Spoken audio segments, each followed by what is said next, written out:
De la vida de Álvaro Rafael Bustos Ruiz, nacido en Córdoba en el año 1954, solo tenemos constancia de que tiene dos hermanos, Chico y Chica, y de lo acontecido al triunfar en el mundo de la música como líder de un grupo pop. Es decir, se desconoce cualquier aspecto sobre su etapa infantil o adolescente. De hecho, su nombre trascendió públicamente tras fundar el trío Trébol en 1972, junto a Jorge Crespo y Carlos Catalá. Esta banda, que saboreó las mieles del éxito gracias a canciones como Carmen, Pajarillo, Música eres tú o Mira mis manos, recorrieron nuestro país durante la década de los 70 del siglo pasado.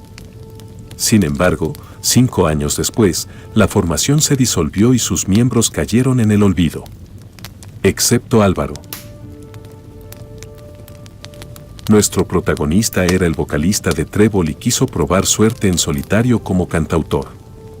Hasta viajó a Alemania para grabar su última composición, Salve la Paz, pero jamás se comercializó.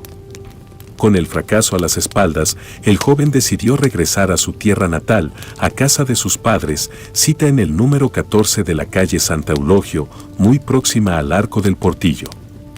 Allí, su padre Manuel, viudo desde hacía 11 años, lo acogió y lo respaldó económicamente hasta el día de su muerte.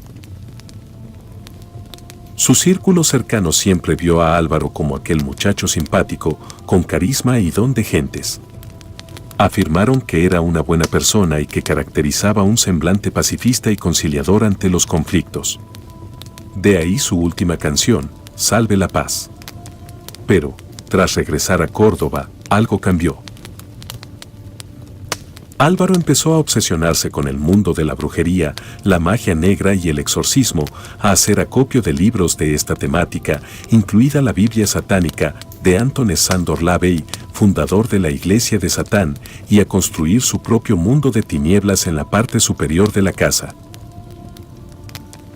De hecho, toda esa planta estaba pintada completamente de negro, paredes, techo y ventanas, y los cristales tapados con trapos oscuros. Era horroroso entrar allí. Me impresionó, recordó años después el fiscal del caso Baldomero Casado. En cambio, la planta baja, donde residía el padre, contrastaba con tanta oscuridad. Eran el día y la noche. Aquello era la evidencia física de que Álvaro estaba distinto, su personalidad había dado un giro drástico, cada vez más introvertido y asocial, además de encontrarse en una fase incipiente de un trastorno mental grave. Este músico caído en desgracia padecía una psicosis paranoide crónica que, sumada a sus delirios esotéricos, derivó en un fatal desenlace. Álvaro creía que su padre, un reputado catedrático de violín del Conservatorio Superior de Música de Córdoba y miembro de la Real Academia, estaba poseído por Satán y, por tanto, tenía que exorcizarlo, liberarlo de esa carga y salvar a la humanidad de todo mal. Y él era el Mesías elegido para llevar a cabo dicha misión. Va de retro. La noche del domingo 4 de enero de 1987, Álvaro llegó a casa tras comprar leche y algo de golosinas y, al entrar, apreció, según sus propias palabras, que su padre se había transformado en el mismísimo diablo. Entonces, sumido en esa alucinación, el joven trazó un plan para acabar con la vida de Manuel, tal y como había leído en sus libros. En ellos se explicaba que solo resultaría efectiva la muerte tras clavarle una estaca de madera en el corazón. A continuación, Álvaro descolgó la barra de las cortinas de su dormitorio, que era de madera, la partió en dos y empezó a sacar punta a uno de los extremos con un alicate. Luego, afiló y redondeó la vara y la impregnó con ajo y sal. Una vez preparada la estaca, se la escondió bajo el jersey y, a medianoche, fue a la habitación de su padre. La llave estaba echada, así que Álvaro forzó la cerradura y entró, dando paso al tétrico ritual. El joven empezó a esparcir sal sobre los muebles y el suelo, una forma de purificar el ambiente y eliminar las malas energías, para después descolgar el espejo y colocarlo boca abajo. Según había leído, Satanás tenía el don de traspasarlos para cambiar de dimensión y su padre tenía la capacidad de atravesarlo, relató en dependencias policiales. Mientras tanto, un Manuel asombrado observaba cada movimiento de su hijo sin adivinar el fatal desenlace que vendría minutos después.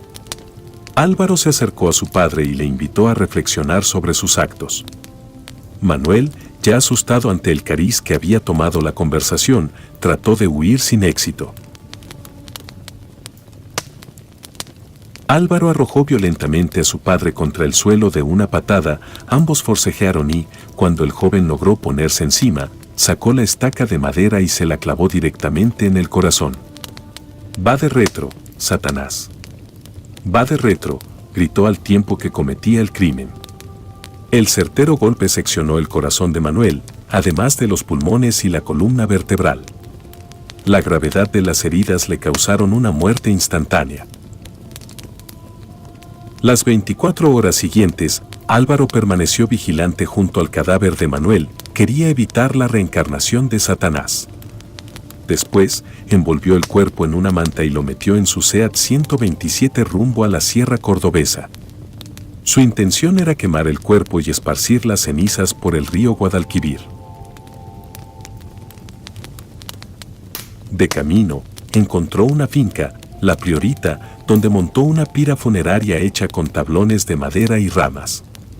Pero el hijo del guardés le echó y tuvo que regresar a la ciudad sin terminar su cometido. No le quedaba mucho tiempo antes de que Satanás se reencarnase, así que se le ocurrió cortar los talones de Aquiles a su padre para, en el caso de resucitar, impedir que se pusiera de pie. Una vez en el centro de la ciudad, Álvaro aparcó entre la avenida de Cervantes y la del Gran Capitán y se bajó del coche con la intención de vigilarlo antes de que se reencarnara. Los testigos aseguraron ver al asesino deambular muy nervioso, con idas y venidas constantes del coche a la cabalgata de Reyes, que en ese momento estaba repleta de adultos y de niños. Al mismo tiempo, la asistenta acudió al domicilio de los Bustos, pero se encontró con una extraña nota en la puerta que decía: «Tómate el día de vacaciones y vuelve mañana». La mujer alertó enseguida al hermano de Álvaro, que registró el inmueble y descubrió una gran mancha de sangre sobre la cama del padre. Entonces, recordó la conversación que tuvo con el músico días antes de Navidad. En ella, el parricida le explicaba que sería iluminado por unas revelaciones que darían la vuelta al mundo. Le había avisado del crimen sin saberlo. En tanto que el hermano puso en conocimiento de la policía la desaparición de su padre y de su hermano, este terminó de ver la cabalgata para, acto seguido, dirigirse a comisaría. Iba a entregarse. Pero, antes de llegar, unos agentes reconocieron al asesino y lo detuvieron de inmediato. Ya en dependencias policiales, Álvaro relató pormenorizadamente el crimen aludiendo a que el maligno se había apoderado de él, de su padre. Residía en su cuerpo. Y que incluso le había reconocido ser Satanás y que una estaca clavada en mi corazón será la única forma de acabar con mi vida. Absuelto y en libertad.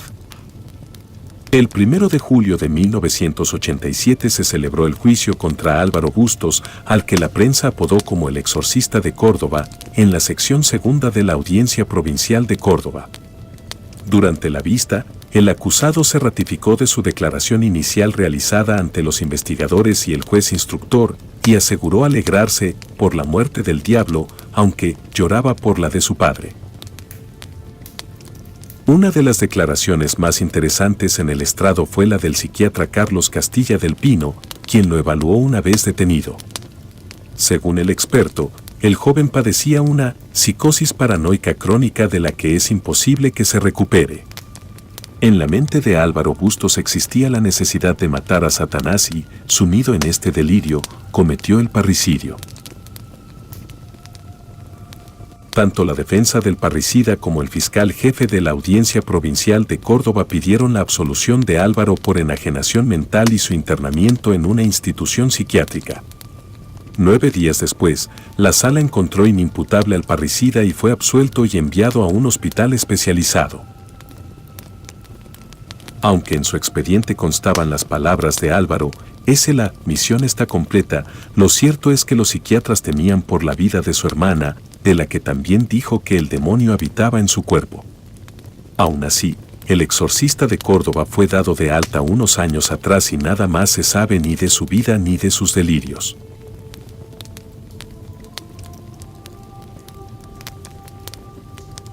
José Juan Martín Montañés, el descuartizador de Cádiz, y un cadáver oculto en 5 bolsas. La música sonaba bastante alta mientras Javier, con los ojos vendados y sentado en una silla, se prestaba a una especie de prueba acústica a manos de su mejor amigo, José Juan Martín Montañés. Cuando la víctima estaba imbuida en los sonidos procedentes del equipo de música, el asesino cogió una pesada pata metálica de una mesa y la emprendió a golpes contra la cabeza del universitario. Acto seguido, José Juan perpetró una violenta carnicería con 40 puñaladas, una de ellas certera en el corazón, hasta que rompió la hoja del arma. Tras acabar con la vida de Javier, el estudiante de medicina desmembró cuidadosamente el cadáver y repartió los restos en 5 bolsas para lanzarlos al mar y eliminar cualquier prueba. No contento con eso, José Juan envió varios anónimos a la familia del asesinado pidiendo un rescate millonario.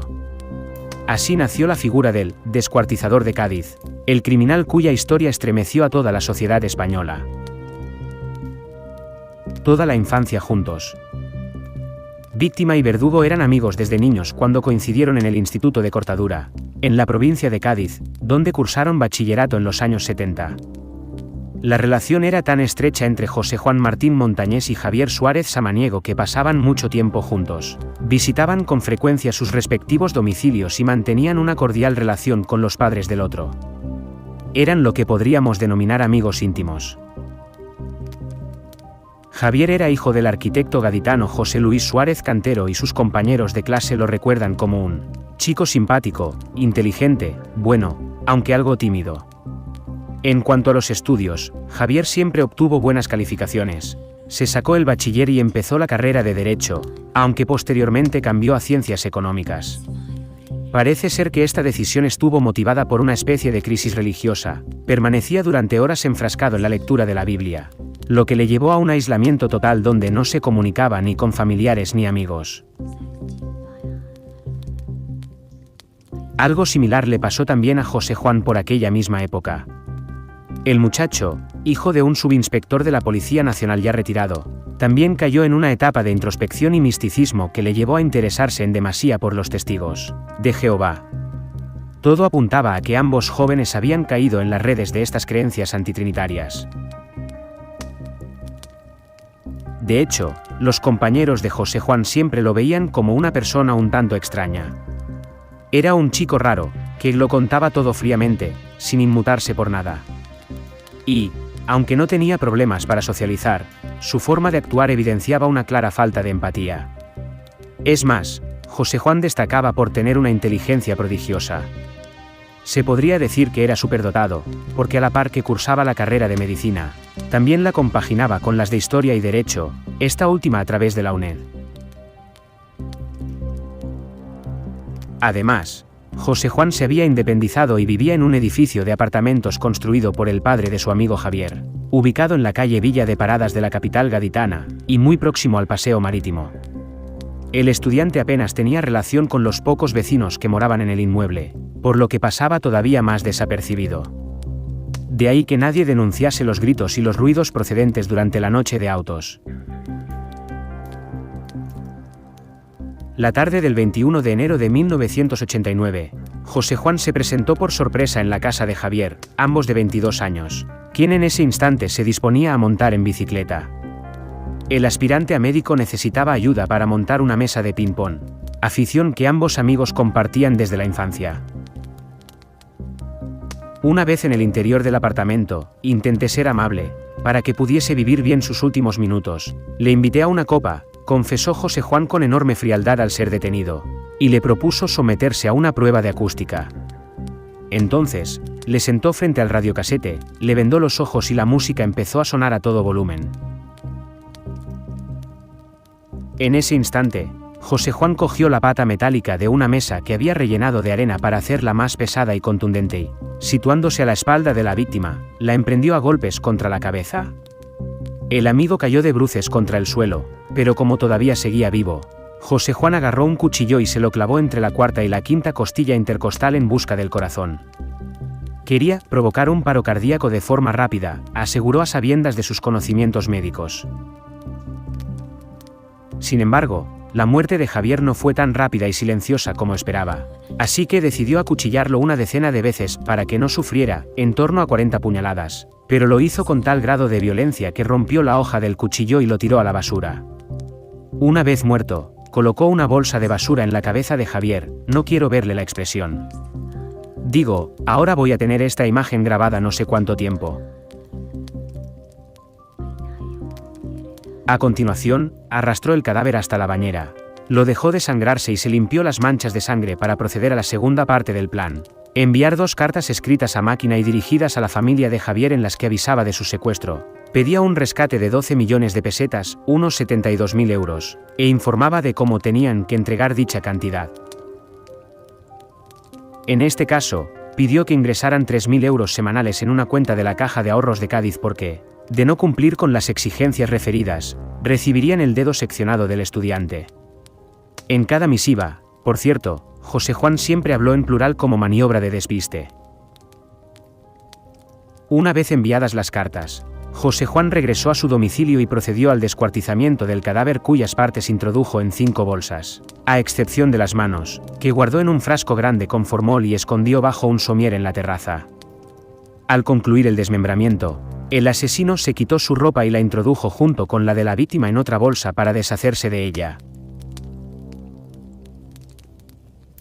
Sin embargo, esa misma noche decidió no hacer nada más, así que se marchó a casa de sus padres a dormir para regresar en plena madrugada y librarse de los despojos. Así fue como sobre las 5:30 de la mañana, Juan realizó varios viajes hasta el puerto marítimo, concretamente a la punta de San Felipe, donde arrojó los restos que llevaba en las bolsas. En ese tiempo, el criminal realizó hasta 4 viajes mientras pasaba por delante del cuartel de la Guardia Civil y emulaba estar haciendo deporte. Con las manos en la masa. Al mismo tiempo, el padre de Javier puso en conocimiento de las autoridades la desaparición de su hijo y las amenazas recibidas. A través de esas 2 cartas y la policía inició el protocolo de búsqueda y confeccionó una lista de posibles sospechosos. Sin embargo, José Juan no se encontraba entre ellos. Nadie podía imaginar que el mejor amigo de Javier podía ser el responsable de su supuesto secuestro. Los siguientes 10 días fueron una completa angustia para los padres de Javier, que no dudaron en pagar religiosamente la cantidad estipulada por los supuestos secuestradores con tal de mantener con vida a su hijo. Entretanto, la investigación continuaba en busca de los responsables y José Juan se afanaba en limpiar el apartamento de huellas y sangre, sin conseguirlo del todo. También acudió a la biblioteca de la facultad donde le vieron 5 días después del asesinato, pero, en ningún momento, el joven se mostró nervioso, alterado o mantuvo una conducta extraña que llamase la atención de sus allegados. El 30 de enero José Juan se acercó por 4ª vez a un cajero automático para extraer más dinero. En las 3 ocasiones anteriores, el universitario tan solo había logrado sacar un máximo de 35.000 pesetas, 210 euros. No sabía que la policía había establecido un dispositivo de vigilancia en la red de cajeros de la Caja de Ahorros Gaditana, fijando un límite de dinero al día y anulando el funcionamiento de aquellos dispositivos que no podían controlar bien. De este modo, colocaron agentes detrás de cada cajero, un total de 17, porque por entonces el funcionamiento de estos aparatos no estaba tan informatizado como ahora y porque era el único modo de poder sorprender al secuestrador in situ. En cuanto apareció José Juan e intentó utilizar la tarjeta en el cajero, los agentes le dieron el alto y lo llevaron detenido. Una vez en comisaría, el joven confesó los hechos con gran serenidad y frialdad. Yo le he matado, dijo antes de que procediesen al registro de su domicilio. Durante la inspección ocular de la vivienda, los especialistas hallaron manchas de sangre, las manos de Javier en el frasco de formol y la máquina de escribir utilizada para enviar los anónimos. Con la misma parsimonia con la que relató el crimen, José Juan llevó a los investigadores hasta el lugar donde se deshizo del cadáver de su amigo y, tras 2 días de búsqueda, los buceadores de la policía dieron con los restos de Javier y las ropas tanto de la víctima como de su asesino a 6 metros de profundidad. El criminal lo pensó fría y tranquilamente y lo llevó a efecto, aseguró el comisario jefe provincial en rueda de prensa tras la declaración del autor confeso del crimen de Javier Suárez. De hecho, la única preocupación del detenido era cuántos años le caerían de cárcel por el asesinato de su amigo. Incluso en otro momento del interrogatorio policial, José Juan llegó a decir que pensó en comerse el cadáver de Javier para quitarlo de en medio. El juicio contra el bautizado como el descuartizador de Cádiz se celebró en la Audiencia Provincial de Cádiz en 1991 ante la presencia de numerosos medios de comunicación y con la sociedad gaditana expectante por conocer el móvil de este horrible asesinato. Según los investigadores, el acusado mató a su mejor amigo por dinero. Es decir, lo único que movió a Montañés fue el rédito económico, de ahí la petición del fiscal de 39 años de cárcel por asesinato, amenazas, falsificación de documento y profanación del cadáver. Sin embargo, los exámenes forenses practicados al preso durante la instrucción del caso concluyeron que éste había sufrido una enajenación mental incompleta, por lo que se aplicó el respectivo atenuante. Finalmente, José Juan Martín Montañés fue condenado a 36 años de cárcel, 28 años por el asesinato de Javier, 4 por falsificación de documentos y otros 4 por amenazas. La sentencia consideró probado que el universitario ideó minuciosamente un plan maquiavélico para matar a su amigo, simular un secuestro y pedir un rescate a los familiares. Tras 15 años y 6 meses de prisión, José Juan logró salir en libertad al conocerse todas las triquiñuelas legales para obtener numerosos beneficios penitenciarios. Así, el 21 de junio de 2004 el descuartizador dijo adiós a la prisión de Aranjuez, Madrid, para emprender una nueva vida, según parece, en Sevilla. Aunque, en la actualidad, hay otras informaciones que lo sitúan en el pueblecito costero de Chiclana de la Frontera.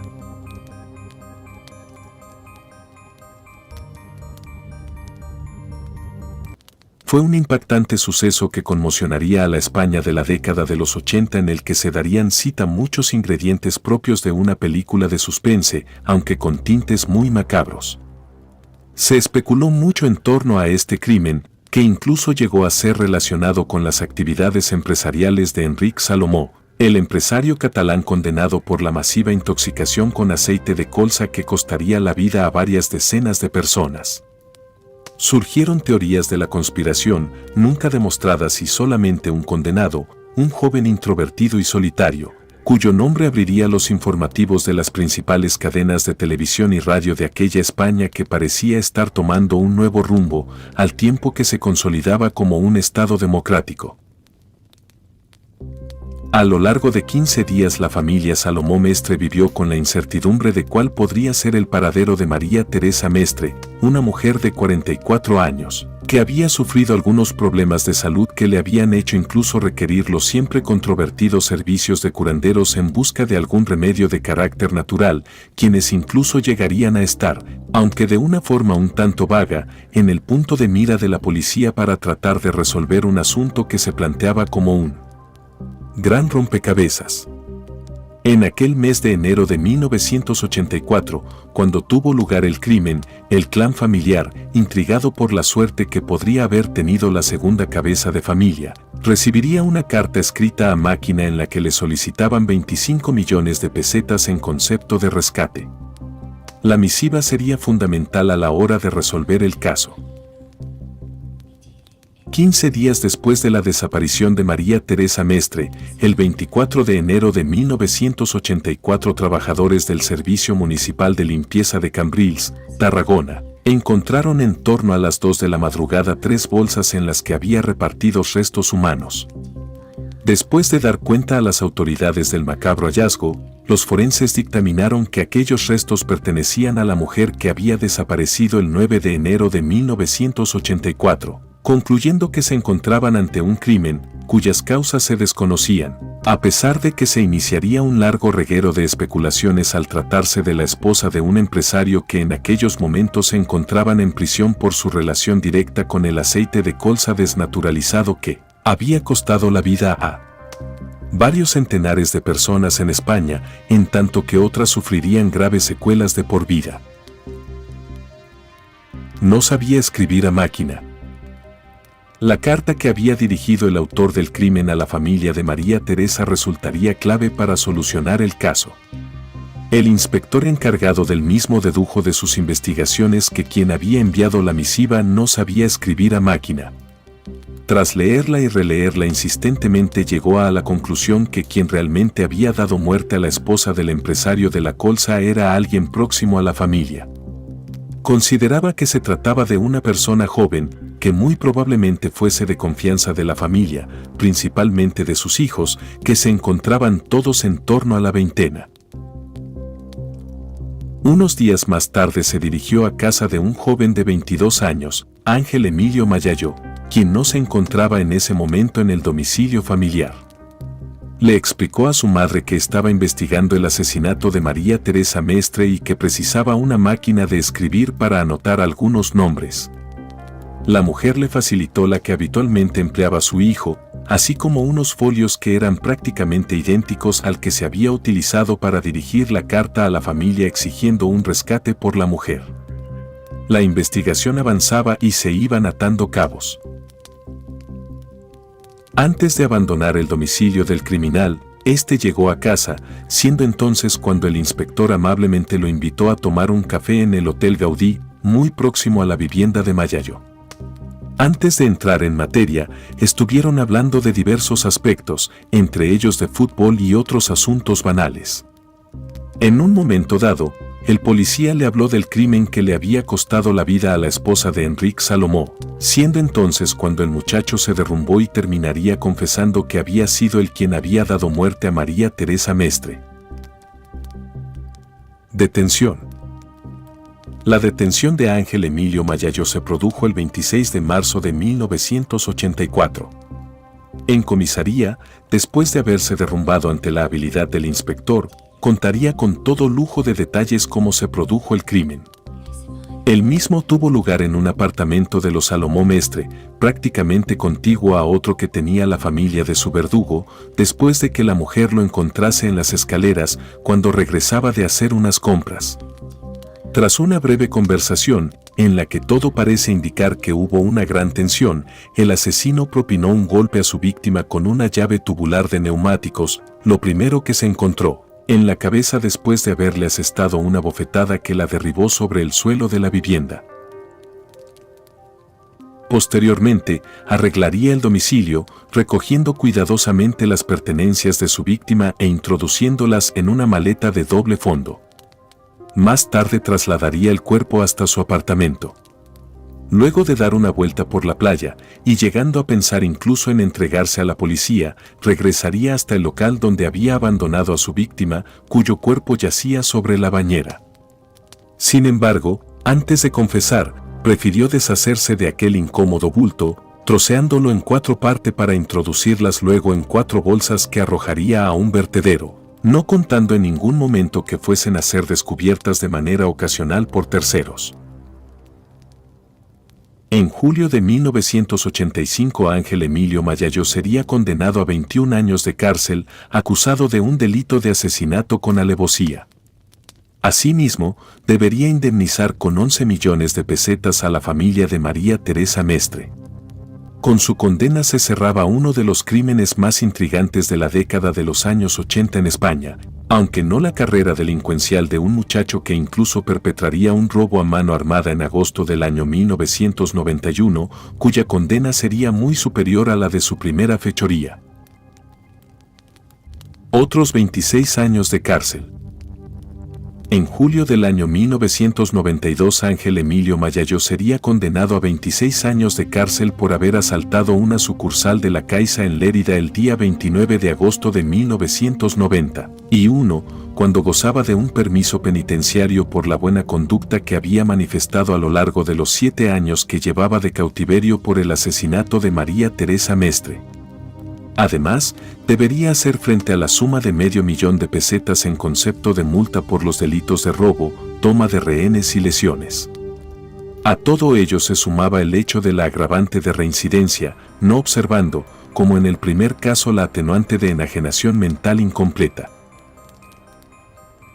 En este segundo proceso, El asesino de la esposa de Enrique Salomó hizo gala de una frialdad que sorprendería a quienes se encontraban en la sala, negando en todo momento los hechos de los que se le acusaba y que había perpetrado en compañía de otros 2 reclusos. La condena de prisión sería incluso bastante superior a la que le había sido impuesta 8 años antes por un escabroso crimen en el que todavía algunos se empeñan en ver algunas sombras. En este caso el tribunal de Lérida consideraría que Mayayo padecía una psicopatía mixta con rasgos obsesivo-compulsivos, paranoides y esquizoides, que no afectaban a su facultad de razonar ni a la conciencia y voluntad de los actos que realiza, cuya ilicitud comprende, así como sus consecuencias de toda índole, a las que es indiferente.